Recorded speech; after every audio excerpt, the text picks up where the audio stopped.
बटुक जो ब्राह्मण थे उनकी चोटी घसीट के, आपने वीडियो देखे होंगे किस तरीके से घसीट के ज़मीन पर उनको पीटा गया। ये ब्राह्मण समाज का जो सांस्कृतिक प्रतीक है। हम चाहते हैं कि आपके जैसे निष्ठावान लोग सनातन धर्म की सेवा में और आगे आएं। उससे बड़ा धर्म के क्षेत्र का पद हम आपको देने के लिए प्रस्ताव करते हैं। उनके साथ इलाहाबाद प्रयाग में अपमान होने का काम किया गया।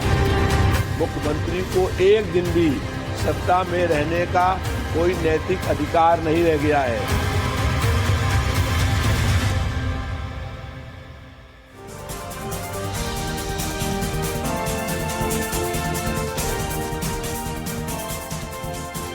तो उत्तर प्रदेश में नया घमासान शुरू हो गया। यूजीसी के नए नियमों को लेकर जमकर यहां पर सियासत हो रही है और इस सबके बीच में बरेली के सिटी मजिस्ट्रेट अलंकार अग्निहोत्री के मामले ने नया मोड़ ले लिया है। अभी मुक्तेश्वर आनंद के समर्थन में और यूजीसी के नए नियमों के विरोध में इस्तीफा देने वाले जो अधिकारी हैं अलंकार अग्निहोत्री, उन्हें उत्तर प्रदेश सरकार ने उन्हीं के तत्काल प्रभाव से उन्हें निलंबित अब कर दिया है और यहां पर उनके खिलाफ विभागीय जांच के आदेश भी दे दिए गए हैं। उधर अभी मुक्तेश्वर आनंद उनके समर्थन में उतर आए तो 2027 के चुनाव से पहले ये मुद्दा बड़ा बनता जा रहा है, गर्माता जा रहा है। यूजीसी नए नियम से भेदभाव कम होने की बात यहां पर कर रहा है और वहीं बीजेपी पर चुनाव से पहले ओबीसी को खुश करने के आरोप यहां पर लग रहे हैं। तो ये बड़ी खबर यहां पर इस वक्त हम आपको बताने जा रहे हैं। अनुशासनहीनता के आरोप में यहां पर कार्रवाई हुई है अलंकार अग्निहोत्री पर। बरेली के सिटी मजिस्ट्रेट ये हैं और इस्तीफा स्वीकार करने के बजाय यहां पर निलंबन उनका हो गया। उन्होंने पहले यहां पर इस्तीफा दिया था लेकिन बाद में नया मोड़ कुछ इस तरह से सामने आया कि सरकार ने उन्हें तत्काल प्रभाव से सस्पेंड कर दिया है। उनके शिष्यों के साथ, खासकर बूढ़े जो सन्यासियों के साथ तो इतनी पिटाई की गई, लात और जूतों से घूंसों से मारा गया। एवं बटुक जो ब्राह्मण थे उनकी चोटी घसीट के, आपने वीडियो देखे होंगे किस तरीके से घसीट के जमीन पर उनको पीटा गया। चोटी और जो ये शिखा है ये ब्राह्मण समाज का जो सांस्कृतिक प्रतीक है, उनकी आस्था का प्रतीक है। क्या आप ऐसा किसी अन्य धर्म या जाति के साथ आप कर सकते हैं कि उनकी जो मान मर्यादा का हनन किया जाए? इसके अतिरिक्त जो दूसरा अभी जो यूजीसी 2026 का रेगुलेशन आया है, दिनांक जो 13 जनवरी को भारत सरकार के जो गजट प्रकाशित हुआ है, उसमें आपने सामान्य वर्ग के व्यक्ति जो अभ्यर्थी हैं, पढ़ते हैं, विद्यार्थी हैं, उनको आपने स्वघोषित अपराधी मान लिया है। आपका बेटा सामान्य वर्ग का यदि पढ़ने लिखने में अच्छा है तो कोई भी ईर्ष्या से एक आरोप लगा देगा, भेदभाव कर रहे हैं, समता समिति उसका शोषण कर लेगी। तो इस्तीफा देने वाले अधिकारी से शंकराचार्य स्वामी अभी मुक्तेश्वर आनंद में फोन पर बातचीत की है। दोनों के बीच में क्या बातचीत हुई है वो भी आपको सुनवाते हैं।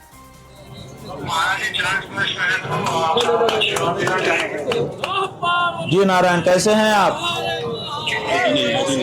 हम लोगों के मन में दो तरह की प्रतिक्रिया आपके समाचार सुनने से हो रही है। एक तो दुख हो रहा है कि कितनी लगन से आपने पढ़ाई लिखाई की होगी, तब जाकर के इस पद पर आप आए होंगे। आज एक झटके में आपका पद चला गया। लेकिन दूसरी तरफ आपने जिस तरह से सनातन धर्म के प्रति, सनातन धर्म के प्रतीकों के प्रति अपनी गहन निष्ठा का प्रदर्शन किया है, उससे पूरा सनातनी समाज आह्लादित है और आपका खूब खूब अभिनंदन करता है। हम चाहते हैं कि आपके जैसे निष्ठावान लोग सनातन धर्म की सेवा में और आगे आएं। जो पद सरकार ने आपको दिया था उससे बड़ा धर्म के क्षेत्र का पद हम आपको देने के लिए प्रस्ताव करते हैं। और यहाँ पर हमारे साथ हमारे सहयोगी रणवीर सिंह इस वक्त जुड़ गए हैं। रणवीर, ये मामला जो है लगातार गर्माता जा रहा है, क्या कुछ सियासत देखने को मिल गई है? थोड़ा समझाएं हमें, क्या कुछ चल रहा है इस वक्त उत्तर प्रदेश में?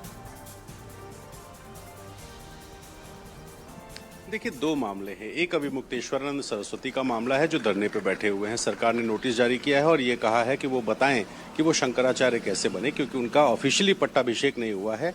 उनके कुछ लोगों ने उनका ज़रूर पट्टाभिषेक किया था स्वरूपानंद जी के निधन के अगले दिन, लेकिन औपचारिक तौर पर जैसे उनके सिलेक्शन होता है। और दूसरा मामला यूजीसी का है। यूजीसी को लेकर के ये कहा जा रहा है कि अभी तक यूजीसी की गाइडलाइन में जो जाति आधारित भेदभाव की बात थी, वो जाति आधारित भेदभाव SC ST के लिए थे, यानी शेड्यूल कास्ट और शेड्यूल ट्राइब के लिए। अब उसमें क्लॉज जोड़ के OBC को भी जोड़ दिया गया है। और जो आपत्ति है, उस आपत्ति की लाइन मैं आपको पढ़कर सुना भी देता हूँ, जिसको लेकर के ये कहा जा रहा है। ये वो गैजेटियर है भारत सरकार का, जिसको लागू किया गया है 15 जनवरी को। 13 तारीख को, ये देखिए 13 जनवरी 2026 को ये जारी हुआ और 15 तारीख से लागू हो गया। इसमें जो परिभाषाओं का सेक्शन है, यानी कि सेक्शन 3 का सब सेक्शन ग, इसमें लिखा जाति आधारित भेदभाव का अर्थ अनुसूचित जातियों, अनुसूचित जनजातियों एवं अन्य पिछड़े वर्गों के सदस्यों के विरुद्ध केवल जाति या जनजाति के आधार पर भेदभाव है। ये इसमें एक्सप्लेनेशन दिया है और इसमें ये कहा जा रहा है कि जो सामान्य वर्ग के छात्र हैं उनके साथ शोषण हो जाएगा। इसी क्लॉज को लेकर के ये कहा जा रहा है कि जो सामान्य वर्ग के छात्र हैं उनकी उपेक्षा की जा रही है और ये तय कर दिया गया है कि कोई भी रिजर्व्ड कैटेगरी का कोई बच्चा अगर कोई शिकायत करता है या कोई रिजर्व्ड कैटेगरी का स्टाफ जो कि हायर एजुकेशन सेंटर्स में, यूनिवर्सिटी, रणवीर आप बने रहिए हमारे साथ। यहाँ पर हमारे साथ इस वक्त खुद जो सिटी मजिस्ट्रेट सस्पेंड कर दिए गए अलंकार अग्निहोत्री वो जुड़ रहे हैं। अलंकार जी, आपने वक्त निकाला हमसे बातचीत करने के लिए। यहाँ पर आप कह रहे हैं कि ब्राह्मणों के साथ एक तरह से भेदभाव करने का आरोप आप यहां पर लगा रहे हैं और इस सब के बीच में अब आपका इस्तीफा तो स्वीकार होता है, उससे पहले ही आपको यहां पर सस्पेंड कर दिया गया है, डिपार्टमेंटल इंक्वायरी आपके खिलाफ बिठा दी गई है। हेलो जी, मैं इसमें सारा बताना चाहता हूं कि मैं तो कल ही इसमें इस्तीफा दे चुका हूं और कल इन्होंने साजिश के तहत जो है कुछ सुनियोजित साजिश जो थी वो उसके तहत ये चाहते थे कि मैं कुछ एक ऐसा लिख कर दे दूं कि मैं अपना जो रेजिग्नेशन है 2 दिन के लिए होल्ड कर लूं और होल्ड करते ही इनका जो प्लानिंग थी कि होल्ड करते ही किसी अन्य तरीके से साजिशन कोई और आरोप जड़कर मुझे सस्पेंड कर देते। कल इनकी साजिश थी, लेकिन वो भला हो जो स्पीकर फोन पर जो जिलाधिकारी महोदय जो वहीं पे कैंप ऑफिस के बाथरूम में बात कर रहे थे, जिसकी आवाज पूरी स्पष्ट थी, जो सब लोगों ने सुन ली। ये जो कॉल आया था ये 7:40 से लेके 7:44 PM के बीच में, क्योंकि जो मेरे पास मैंने जो दीपक पांडे जी को ये कॉल किया है, मैंने 7:43 को कॉल किया, कनेक्ट नहीं हुआ और फिर 7:44 को कनेक्ट हो गया और मैंने वहां बताया कि जो फोन पे जिलाधिकारी महोदय की जिससे फोन पे बात हो रही है उसने आदेश दिया है कि साला पंडित पागल हो गया है, इसको यहीं बिठा के रखो, रात में यहाँ से निकलने मत देना। तो जब वहां पे जब इस तरीके की घटना हुई, ये सुन लिया था स्पीकर फोन में और कप्तान साहब क्योंकि मेरी सीट के बगल में बैठे हुए थे और जब जिलाधिकारी महोदय वापस लौट के आए, कप्तान साहब ने डीएम साहब को ये बताया कि ये बाहर ये फोन करके बता चुके हैं कि जो बंधक बनाने का आदेश आया है इसके बारे में बता चुके हैं, मीडिया को भी पता चल गया है। उसके बाद जिलाधिकारी महोदय ने जाने दिया और जो भी सुनियोजित साजिश थी वो हो नहीं पाई। फिर रात में जो है खींच कर जो है सस्पेंशन का ऑर्डर जारी किया गया। जी, आप इसे साजिश क्यों बता रहे हैं अलंकार अग्निहोत्री? साजिश इसलिए बता रहे हैं क्योंकि वो जिस तरीके से वहां प्लानिंग हो रही थी कि किसी तरीके से पहले उन्होंने बोला 4 दिन के लिए होल्ड कर लो, फिर 3 दिन के लिए होल्ड कर लो, 2 दिन के लिए होल्ड कर लो, अच्छा बस आधे दिन के लिए लिख के दे दो।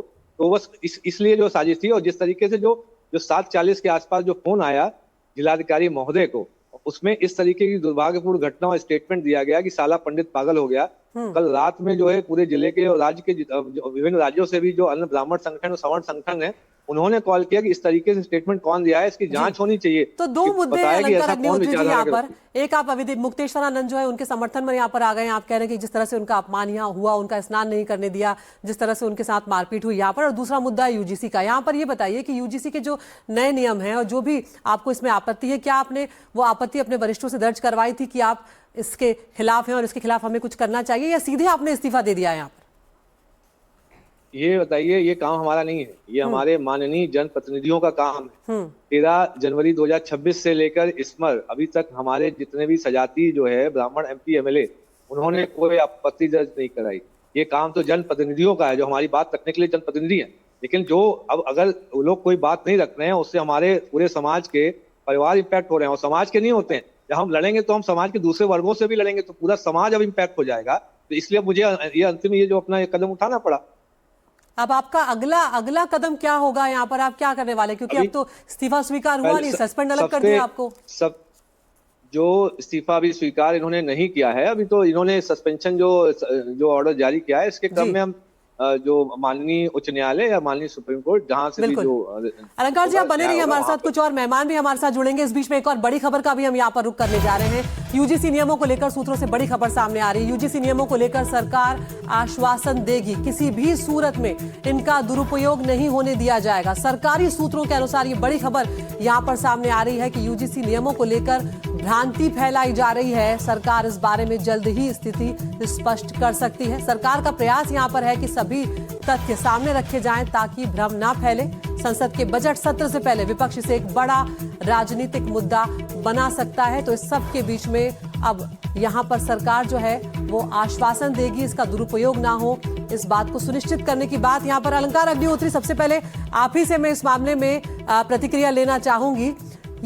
ये बात जो आपने सुनी यहाँ पर कि यूजीसी नियमों को लेकर सरकार जो है वो आश्वासन देने जा रही है और वो सरकार का कहना है कि कोशिश ये की जाएगी किसी भी सूरत में इसका दुरुपयोग ना होने दिया जाए। क्या कहेंगे आप इस पर? नहीं, इसमें तो पूरा रोल बैक होना चाहिए, उसके बिना कुछ भी संभव नहीं है। नहीं तो पूरा जो समाज है अगले 5 से 10 सालों में आप अगर ये ऐसे इसी स्वरूप में अगर आ गया ये चीजें तो जल्दी ही जो है आप देखेंगे सिविल वॉर सिचुएशन डेवलप हो जाएगी। हिंदू समाज आपस में लड़ रहा होगा और पूरा समाज छत विछत हो जाएगा। बिल्कुल, हमारे साथ यहाँ पर मेहमान भी है, वो भी आपसे सवाल यहाँ पर पूछना चाह रहे हैं। पूछिए अपना सवाल।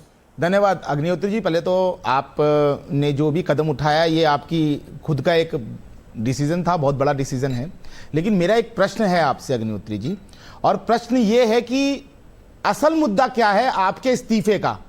अभी मुक्तेश्वरानंद जी के संग जो भी वहां पर माघ मेले के अंदर जिस प्रकार से मामला है वो, या फिर जो ये अभी यूजीसी का मुद्दा है वो, इन दोनों में से कौन सा मुख्य मुद्दा है जिसके कारण आपने इस्तीफा देने का मन बनाया? नहीं, मैंने अपने इस्तीफे में जो सनातन संस्कृति का जो अपमान हुआ है, जिस तरीके से जो उत्तर प्रदेश में एक ब्राह्मण विरोधी विचारधारा चल रही है, उसी के तहत जो है जब शंकराचार्य जी वहां पे गए थे तो उनके बटुक शिष्य महाराज जो हैं उनकी जो चोटी पकड़ के घसीट कर पीटा गया। तो ये सनातन संस्कृति का अपमान है, ब्राह्मण संस्कृति का अपमान। अच्छा। और जो दूसरा मुद्दा मैंने आपको बताया था, यूजीसी के जो रेगुलेशंस आए हैं 13 जनवरी 2026 को, उसमें जो एक तरीके से सवर्ण सामान्य वर्ग के जो अभ्यर्थी हैं, जो विद्यार्थी हैं, उनको स्वघोषित अपराधी मान लिया गया। अग्निहोत्री जी, मेरा एक सीधा सा प्रश्न है, आप एक अधिकारी हैं, पीसीएस अधिकारी हैं, जहां तक मैंने पढ़ा आपके बारे में, तो मुझे कृपया करके ये बताइए कि इस देश के अंदर पहले संविधान है या पहले जो है धर्म है? इसका उत्तर दीजिए मुझे सबसे पहले। आप ये बताइए, जो शंकराचार्य जी के यहाँ बटुक ब्राह्मण, सर मैंने सीधा आपसे प्रश्न पूछा, आप अधिकारी की तरह मुझे उत्तर दीजिए। पहले आप सुनिए ना, आप अधिकारी मैं आपको वही उत्तर दे रहा हूँ। मैं वही उत्तर दे रहा हूँ। क्या किसी धर्म के प्रतीक चिन्ह की कोई भी अधिकारी टोटी घसीट के किसी व्यक्ति को पीट के मार सकता है? नहीं, बिल्कुल नहीं। आप अगर ये उत्तर हाँ है तो बताइए। तो नहीं मार सकता। वही आपसे एक प्रश्न बहुत सिंपल पूछ रहा हूँ, मुझे बाकी मेहमानों सिर्फ एक सेकंड। ठीक है। आप बहुत पढ़े लिखे अधिकारी हैं, आपने शायद व्यवस्था में अपने जीवन के कई साल दिए होंगे। आप सिर्फ मुझे इतना उत्तर दे दीजिए कि आप गोलमोल घुमा रहे हैं। माघ मेले में क्या पालकी से जाने की, पेशवाई निकालने की प्रशासन परमिशन देता है? क्या यह व्यवस्था आज से पहले थी? अगर नहीं थी और ग्राउंड जो टीम है उसको लगा मौनी अमावस्या पे गेट नंबर 2 पे भयंकर भीड़ है और वहां महाराज जी को इस प्रकार नहीं निकलना चाहिए, उन्होंने रोका, तो कुछ गलत किया? जवाब देने दीजिए, फिर मैं आगे जाऊंगी। बस यही तो इसका मतलब यदि आप वहां पे होते तो ब्राह्मणों की चोटी खींच के मारते। यदि आप अधिकारी होते तो ब्राह्मणों की चोटी खींचकर आप मारने लग जाते कि परमिशन नहीं थी, जब ब्राह्मणों की चोटी खींच के घसीट के मारेंगे इनको, तो सन्यासियों को जूते चप्पलों से मारेंगे। और राजनीतिक आंसर दे रहे हैं सर। मैंने आपसे स्पष्ट पूछा कि जनता के संग कोई भगदड़ हो जाती, जिस प्रकार से पिछली मौनी अमावस्या को सैकड़ों लोग जो है घायल हुए और कई गाल के ग्रास में गए, अगर ऐसा होता तब क्या होता, ये बताइए। क्या आप ये बोल रहे हैं कि जनता के साथ भगदड़ हो जाती तो चोटी खींच के, ब्राह्मणों की चोटी खींच के मारेंगे? साहब सूर्यमैत्री जी रुकिए, आप मुझे बाकी मेहमानों को यहाँ पर लाने दीजिए। सूर्यमैत्री है हमारे साथ, राजनीतिक विश्लेषक है। अलंकार जी आप भी बने रहिए। प्रोफेसर प्रवेश चौधरी है, राजनीतिक विश्लेषक है हमारे साथ। स्वामी उमेश पुरी है, धर्मगुरु है उमेश पुरी, और महंत रामदूत दास है, धर्मगुरु है। अनुराग भदौरिया साहब है, समाजवादी पार्टी के प्रवक्ता। तो यहाँ पर सबसे पहले मैं आपके पास आना चाहूंगी प्रोफेसर प्रवेश चौधरी। ये जो पूरा मामला है, जिस तरह से ये आगे बढ़ता हुआ नजर आ रहा है यूजीसी के नए नियमों के बाद, इससे अब जनरल बनाम ओबीसी की नई बहस शुरू होती हुई नजर नहीं आ रही है आपको? क्योंकि अब लोग ये दावा कर रहे हैं कि सरकार ने सिर्फ जनरल वालों को ही अत्याचारी समझ लिया है यहाँ पर। नहीं, ऐसा नहीं है। ये एक्चुअली ये सारा एजेंडा एक टूल किट जो है वो कांग्रेस पार्टी और तमाम जो पार्टियां हैं वो चलाती हैं सरकार के विरुद्ध। जैसे उत्तर प्रदेश में योगी सरकार अच्छा काम कर रही है। आप देखिए 11 बजे तक रात के आप उत्तर प्रदेश में घूम पाते हैं, वो योगी राज में ही संभव हो पाया है। लेकिन उसको वहां पर ऐसा बना दिया गया कि ये सरकार ब्राह्मण विरोधी हो गई। तबकि हम देखेंगे 75 जिलों में कितने जिलों के एसपी और डीएम कौन है, ये इनको समझ में नहीं आ रहा है। कितने सारे आयोगों के चेयरमैन कौन है, कौन सी जाति के, ये समझ में नहीं आ रहा। लेकिन उत्पीड़न हो रहा है ना, उत्पीड़न हो रहा है। ये सारी रची रचाई पटकथा है। उस पटकथा को ये लोग उस फेरे में फंस गए हैं। हमारे मैथिल जो है, मैथिल जी भी उसमें फंस गए हैं। ऐसे बहुत सारे लोग फंस गए हैं कि वो यूजीसी ने साफ साफ, मेरे पास ये गजट पड़ा हुआ है, इसमें स्पष्टतः कहा गया है। दूसरी चीज, इसके अंदर आप देखिए कि इस देश के अंदर तो जाति है, और जाति है तो जाति के आधार पर उत्पीड़न भी है। तभी देश के एक सबसे बड़े संगठन को ये कहना पड़ा कि एक शमशान, एक कुआं, है ना, और एक मंदिर, इसकी बात करनी पड़ी ना। आज आज़ादी के इतने वर्षों बाद भी एक कुआं, एक शमशान और एक मंदिर की बात करनी पड़ रही है। क्यों करनी पड़ रही है? क्योंकि ये समाज की रियलिटी है, समाज की सत्यता है। तो ऐसा नहीं है कि एजुकेशनल इंस्टीट्यूशंस में डिस्क्रिमिनेशन नहीं होता। अगर डिस्क्रिमिनेशन नहीं हो रहा होता तो मैं इतनी बात कहता हूं कि आज भी विश्वविद्यालयों में एनएफएस क्यों होते हैं? कोई शिक्षक अगर 10 साल 12 साल पढ़ाने के बाद प्रोफेसर के इंटरव्यू के लिए जाता है, उसकी सारी क्वालिफिकेशंस होती है, उसके बावजूद उसको एनएफएस कर दिया जाता है। तो ये कौन सी मानसिकता है? इससे सरकार को क्या लेके आना पड़ता है? सरकार को लेकिन यहाँ पर बनाना पड़ता है। फिर सवाल यहाँ पर प्रोफेसर प्रवेश चौधरी, यहाँ पर सवाल तो ये भी उठेगा ना कि पिछले साल तक जो क्लॉज था वो क्यों हटा दिया गया कि भाई अगर झूठी शिकायत की गई है तो उनके ऊपर सजा का प्रावधान होता है, उन पर जुर्माना लगाया जाता है। इस साल वो क्लॉज हटा दिया गया, तो उसको लेकर भी तो सवाल उठ रहा है ना। फिर हम बता रहे हैं, देखिए जब सरकार ने अनुसूचित जाति वाला जो अधिनियम था उसको भी पेश किया ना, तो इसी तरह का टूल किट एक्टिव हो गया था। लेकिन उसके अंदर उस अनुसूचित जाति का जो एक्ट था उसके अंदर सरकार ने लगभग 13 ऐसे क्लोजेस डाले थे, 13-14, जिनसे कि अनुसूचित जाति के अधिकार को ज्यादा से ज्यादा सुरक्षित किया गया था। बाद में समाज उसको, लोगों को समझ में आया और लोग उसके पक्ष में खड़े हो गए। इसी प्रकार ये भी है। ठीक है, एक बार मुझे अलंकार जी के पास जाने दीजिए, फिर उन्हें जाना है यहाँ पर। अलंकार जी, अभी कुछ लोग भी आपके समर्थन में आ रहे हैं, लेकिन फिलहाल आपकी जो ये लड़ाई है आपको कहाँ जाती हुई नजर आ रही है? क्योंकि अभी मुक्तेश्वरानंद जैसे कुछ संत अगर आपके साथ आ भी जाते हैं, लेकिन एक बड़ा संत समाज ऐसा भी है जो अभी मुक्तेश्वरानंद के ही खिलाफ खड़ा हुआ है। तो आपको अपनी लड़ाई कहाँ जाती दिख रही है यहाँ पर?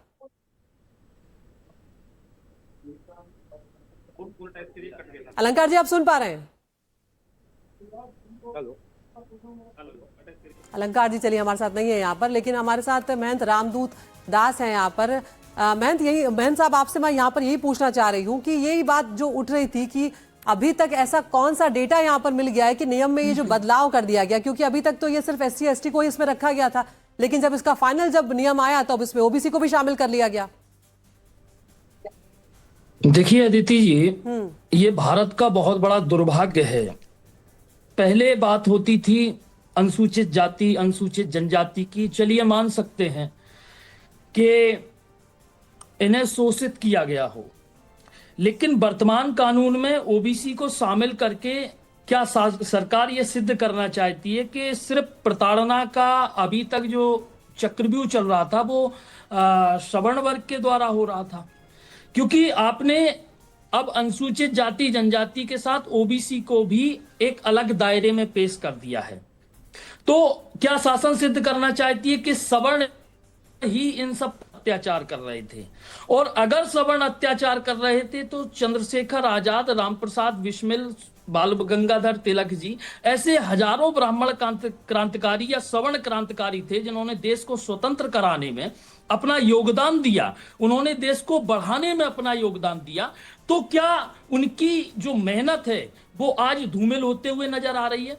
दूसरी बात, भारत में एक तरफ बात होती है सामाजिक समरसता की, एक तरफ बात होती है जातीय समरसता की, और ऐसे अगर कानून देश में आएंगे, ऐसे काले कानून अगर देश में आएंगे तो क्या सामाजिक समरसता और जातीय समरसता का एकजुट होना वास्तविकता में संभव है? क्योंकि अगर शासन प्रशासन जी। ये सिद्ध करना चाहता है कि ये ओबीसी है, ये जनरल है, ये एससी है, ये एसटी है, अगर आप ही एक बैरिकेड सिद्ध कर रहे हैं, एक बैरिकेड बना रहे हैं, तो एक कुआं, एक मंदिर, एक चलिए, स्वामी उमेशपुरी की मैं प्रतिक्रिया यहाँ पर लेना चाहूंगी, वो भी हमारे साथ जुड़े हुए हैं। स्वामी उमेशपुरी, आप क्या कुछ कहना चाहेंगे इस पर? देखिए, मैं तो केवल इतना कहना चाहूंगा कि इस कानून के माध्यम से अपने को तो ये ध्यान में आता है, क्या सवर्ण जाति ही हर चीज में, सवर्ण जाति क्या जाति प्रथा को आगे बढ़ाती थी? क्या सवर्ण जाति क्या SC ST का गला घोटने का काम करती थी? क्या मुझको लगता है कि ये जो कानून है, सरकार को इस पर एक बार विचार करना चाहिए, क्योंकि कहीं ना कहीं ये कानून सवर्ण जाति के मन में ये बात डाल रहा है कि हम ही शोषण करते थे, हम सब अपराध करते थे। मुझको लगता है कि आज बड़े लेवल पर पूरे भारतवर्ष में सवर्ण जाति के विरुद्ध एक बहुत बड़ा प्रपंच चलाया गया है।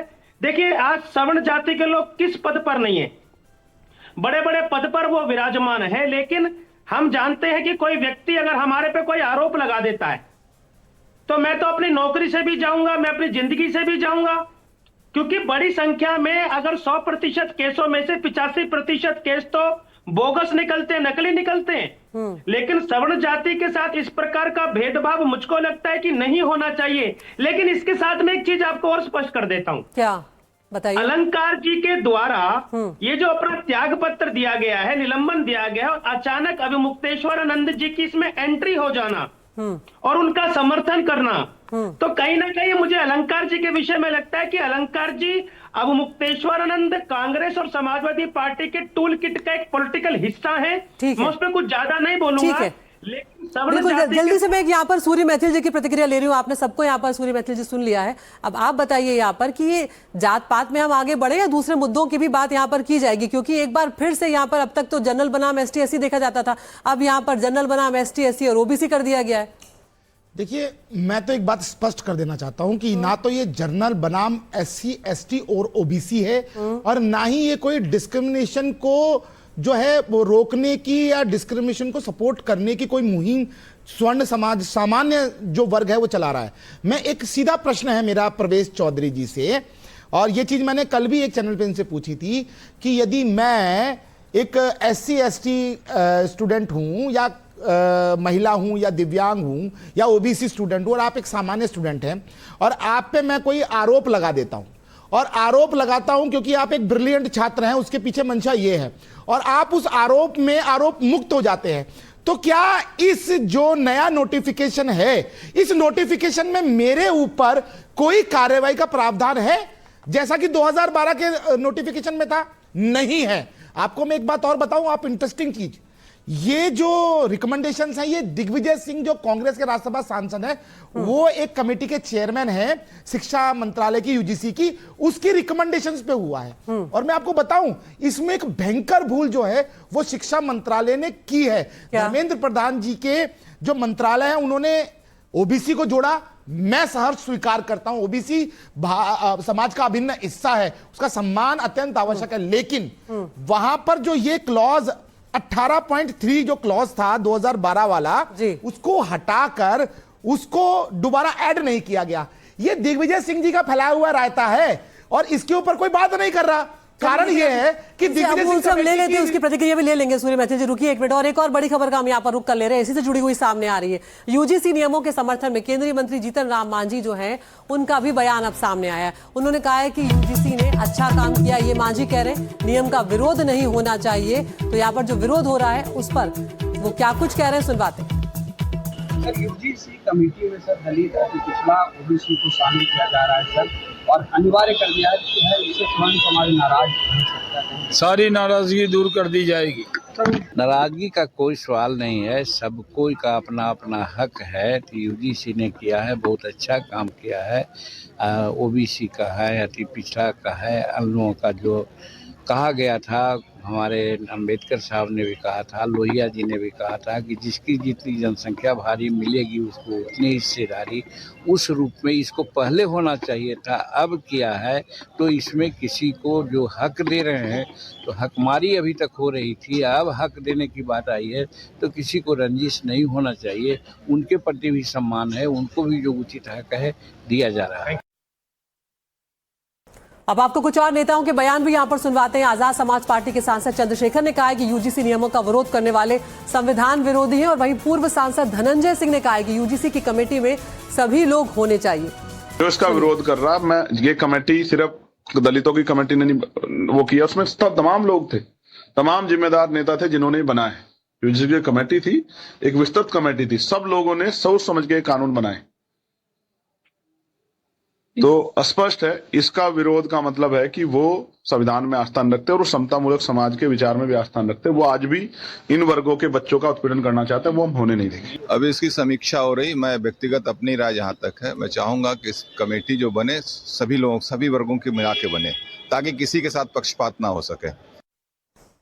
और देखिए अभी राजनीति जिस तरह से सबके बीच में गरमा रही है, उसमें एक नई खबर भी यहां पर सामने आ रही है। दिल्ली में यूजीसी दफ्तर के बाहर अब सुरक्षा को बढ़ा दिया गया है, क्योंकि अब विरोध जो है इस नए नियम के चलते उठ रहे लगातार, और उसके चलते अब यूजीसी के दफ्तर में सुरक्षा बढ़ाई गई है, क्योंकि सोशल मीडिया पर इसको लेकर बिल्कुल एक बहस शुरू हो गई है। कई लोग जो है इसके खिलाफ आ गए हैं, और ये जो नया नियम है जिसको लेकर अभी हमारे सहयोगी भी बात कर रहे थे, उसको लेकर ये नाराजगी जाहिर हो रही है। सीधे रुक करेंगे हमारे सहयोगी रविश रंजन शुक्ला का। रविश, क्या डिटेल्स आपको मिल रहे हैं, अब क्या कुछ खबरें हैं यूजीसी दफ्तर के बाहर सुरक्षा को लेकर? जी देखिए, यहाँ पर आप देख सकते हैं मैं यूजीसी ऑफिस के ठीक सामने हूँ, और यहाँ पर आप देखिए कि बिल्कुल किलाबंदी एक तरीके से कर दी गई है यूजीसी हेड ऑफिस के बाहर। तमाम सारे पुलिस, दिल्ली पुलिस को लगाया गया है, बैरिकेड को कर दिया गया है, और सवर्ण सेना समेत तमाम सारे जो छात्र संगठन है, जातीय संगठन है, उन्होंने आज यहाँ पर विरोध का ऐलान किया है, और यही वजह है कि इतनी तगड़ी सुरक्षा की गई है। कुछ जो लोग हैं वो यहाँ पर हालांकि पहुंचना भी शुरू हो गए हैं। बुलंदशहर के सवर्ण सेना के लोग यहाँ पर आए हुए हैं, और भी तमाम सारे लोग आ सकते हैं। दूसरी साइड अगर मैं आपको दिखाऊं तो ये जो रास्ता है ये यूजीसी हेड ऑफिस का आईटीओ की तरफ जाता है। आप देखिए कि बाहर भी उधर से भी लोग ना आने पाए, इसकी वजह से वहां भी सुरक्षा के बंदोबस्त किए गए हैं। लेकिन अदिति, सबसे बड़ी बात है कि 2012 से ये जो समिति है समानता लाने वाला, ये जो एक्ट है, नियम है, ये बने हुए हैं। इस बार केवल पिछड़ा वर्ग को इसमें शामिल किया गया है, क्योंकि वो इसलिए शामिल किया गया है क्योंकि कैंपस में लगातार जातीय भेदभाव की जो शिकायतें हैं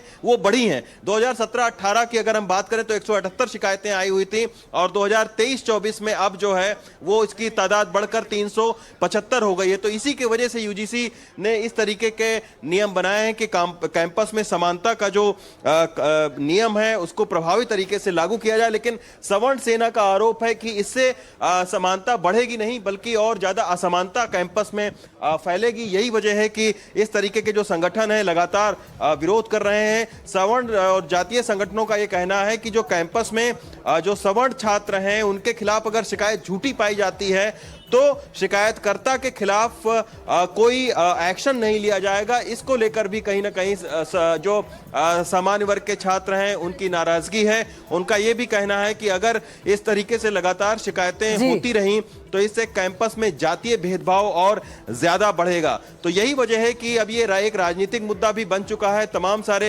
जो सत्ताधारी बीजेपी पार्टी के नेता हैं उन्होंने भी इसकी आलोचना की है, और लगातार ये जो पूरा मामला है ये धीरे धीरे अब एक राजनीतिक विरोध का रूप भी अख्तियार करता जा रहा है। तो अभी देखना होगा, कुछ देर के बाद में यहाँ पर कुछ और संगठन के लोग यहाँ पर विरोध कर सकते हैं, और यही वजह है कि पूरे यूजीसी के जो गेट हैं उनको बंद कर दिया गया है। ये देखिए मेन जो गेट है यूजीसी हेड ऑफिस का, उसको फिलहाल बंद कर दिया गया है, पुलिस की वहां तैनाती कर दी गई है। जी अदिति। लौटेंगे रविश, आपके पास बहुत बहुत शुक्रिया फिलहाल इस जानकारी के लिए। तो यहाँ पर हमारे साथ तमाम मेहमान हैं, लेकिन वक्त की बहुत कमी है। यहाँ पर सूर्य मैथिल साहब, प्रोफेसर प्रवेश चौधरी, स्वामी उमेश पुरी और महंत रामदास साहब, आप सबका बहुत बहुत शुक्रिया इस चर्चा में हमारे साथ शामिल होने के लिए।